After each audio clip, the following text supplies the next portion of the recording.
ये सरकार जो है आईसीयू पे है, वेंटिलेटर पे है।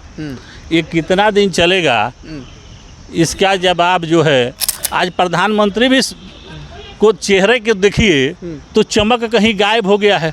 ये तो बहुमत को किसी तरह से डकैती करके आ गए।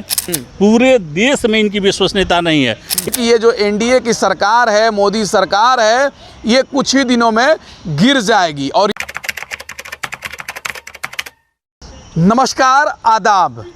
ये अल्पमत की सरकार है, कुछ ही दिनों में गिर जाएगी। ये हम नहीं कह रहे हैं, कांग्रेस पार्टी के राष्ट्रीय अध्यक्ष मल्लिकार्जुन खड़गे जी कह रहे हैं कि ये जो एनडीए की सरकार है, मोदी सरकार है, ये कुछ ही दिनों में गिर जाएगी। और ये भी कह रहे हैं कि सूत्रों से खबर है कि कांग्रेस कभी भी ये एनडीए सरकार को गिरा सकती है, क्योंकि नीतीश कुमार जी नाराज़ हैं। नीतीश कुमार जी मोदी जी के साथ छोड़ सकते हैं। ये हम नहीं कह रहे हैं, लेकिन ये सूत्रों के द्वारा बताई जा रही है। तो हमारे साथ तमाम मुद्दों पर बातचीत करने के लिए कांग्रेस नेता राकेश सिंह जी हैं, इनसे हम बात करेंगे। क्या लग रहा है सर, थोड़ा आगे आ जाइए। क्या लग रहा है, आप यहीं रहिए। क्या लग रहा है, खड़गे जी कह रहे हैं कि ये सरकार अल्पमत की सरकार है, कभी भी गिर सकती है। देखिए, यह बेमेल का विवाह है, ये कभी भी डाइवोर्स हो सकता है। आज देख लीजिए कि नीतीश जी का क्या संबंध है प्रधानमंत्री के साथ। क्या प्रधानमंत्री हमारे गारंटी दे सकते हैं कि नीतीश जी उनके साथ कितने दिन है? चंद्रबाबू नायडू उनके साथ कितने दिन है? चिराग पासवान की उनके भक्त हनुमान, वो कितने दिन रह सकते हैं?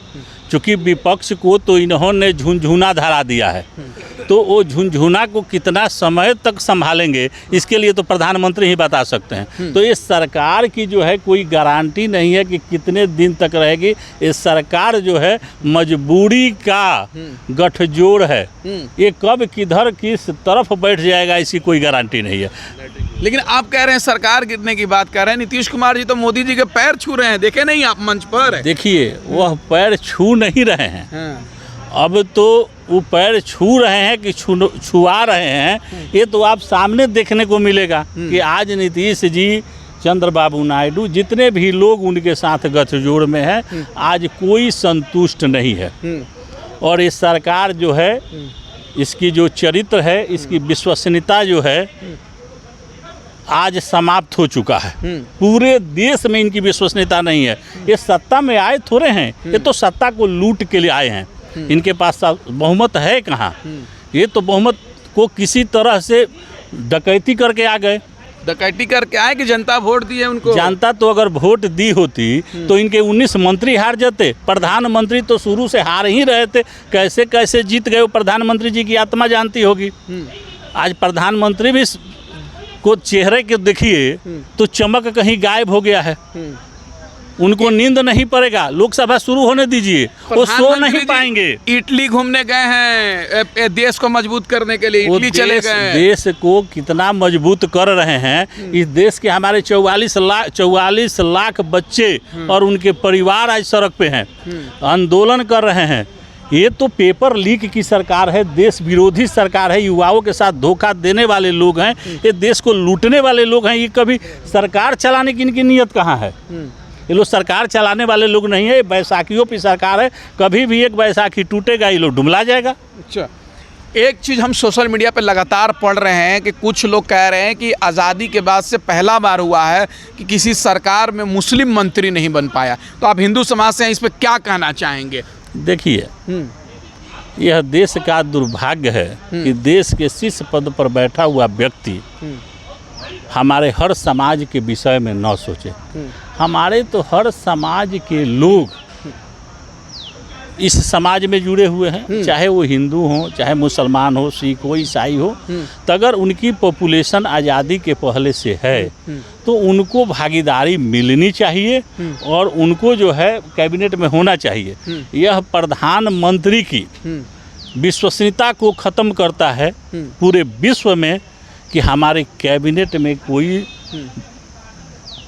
जिनकी संख्या कम है, चाहे वो किसी भी धर्म को हो, अगर वो नहीं उसमें मंत्री बने हुए हैं तो देश की सरकार की विश्वसनीयता खत्म होती है। देश की प्रधानमंत्री के गरिमा को ओछ पहुंचता है कि आप दुबई पूरे हिंदुस्तान घूमिए, सभी को गले लगाइए और कहिए कि ये हमारा है, ये हमारा है, और आप हिंदुस्तान के ही लोग जो है एक बहुत जिनकी एक आबादी है उनको एक पद न दे पाएँ, जीत के एक टिकट न दे पाएँ लोकसभा के। आज हमारे शाहनवाज जी को देख लीजिए, जितने भी लोग हैं आज एक भी उनका कहीं चेहरा दिखाई देता है। तो ये सरकार नहीं चला रहे हैं, ये धर्म का एक एजेंडा चला रहे हैं, जिस एजेंडा के तहत इस देश के हर एक वर्ग को ठगने और गुमराह करने का काम किया 10 वर्ष में, लेकिन अब होने वाला नहीं है। अच्छा, चलिए एक आखिरी सवाल जानना चाहेंगे, क्या लग रहा है कि जो सरकार 5 साल चलेगी या गिर जाएगी एनडीए की सरकार? ये सरकार जो है आईसीयू पे है, वेंटिलेटर पे है, ये कितना दिन चलेगा इसका जवाब जो है हमारे देश के जो है सबसे ताकतवर व्यक्ति प्रधानमंत्री ही बता सकते हैं, क्योंकि उनका जो अहंकार है वह उनका पतन का कारण बनेगा।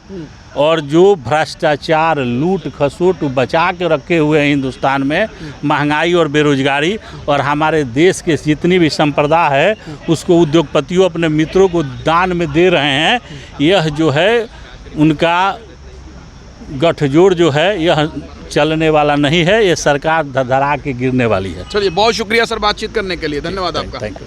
तो अभी हम दिल्ली में हैं और हमारे साथ राकेश सिंह जी हैं, कांग्रेस के नेता हैं। बेबाकी से अपनी बात को रखे कि लोकतंत्र में सभी जाति और सभी समाज के लोग रहते हैं, सबको प्रतिनिधित्व मिलना चाहिए, लेकिन मोदी जी पे और ये सरकार पे सवाल उठता है कि आखिर मुस्लिम समाज से एक भी मंत्री नहीं बनाया गया, क्या रीज़न है? तमाम बातें, और ये सरकार धड़धड़ा के गिरने वाली है, ये सरकार आईसीयू में है, ये मेरा कहना नहीं है, इनका कहना है। इस वीडियो के बारे में आप क्या सोचते हैं कमेंट करके बताएं, और हमारे चैनल से नहीं जुड़े हैं तो सब्सक्राइब करके जुड़ जाए। धन्यवाद।